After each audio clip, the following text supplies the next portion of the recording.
If there's one sauce that has a reputation for being difficult, a sauce that strikes fear into the hearts of chefs everywhere, it's Hollandaise. Now Hollandaise, just like mayonnaise, is a fat and water emulsion. Normally when you mix together fat and water, the fat's going to separate and float on top of the water in a greasy layer. But the key to a successful emulsion is to break that fat up into droplets so tiny that they stay evenly dispersed, causing the liquid to thicken and turn opaque. Traditionally, the way that you do this is by whisking together egg yolks and lemon juice in a double boiler until they're hot and frothy, and then slowly whisking in butter in a thin and steady stream.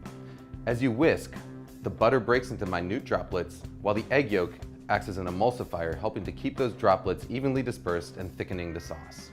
What you get is a creamy, smooth sauce with a rich texture and mild flavor that's perfect for vegetables, fish, and eggs. But there's a lot of ways it can go wrong. If you don't whisk fast enough, or if you add your butter too fast, the sauce will end up greasy and broken. If you don't cook your eggs enough, it won't thicken properly, but if you cook them too much, you end up with broken scrambled eggs. The fact of the matter is, if you want to learn how to do it the traditional way, the road to perfect Hollandaise is paved in broken sauces. But here's the good news. There's an alternative method that is completely foolproof, produces a Hollandaise that's every bit as good as the traditional version, and takes about a minute start to finish. All you need is a small pot, a glass measuring cup, and a hand blender with a cup that barely fits its head. We start by combining an egg yolk, a teaspoon of water, a teaspoon of lemon juice, and a pinch of salt in the bottom of a blender cup. Next, we melt a stick of butter on the stovetop until it's completely hot and bubbling. It should register about 220 degrees Fahrenheit with an instant read thermometer. Pour that butter into a glass measuring cup. Now all we've got to do is stick the hand blender into the cup, start it running, and then slowly drizzle in our butter.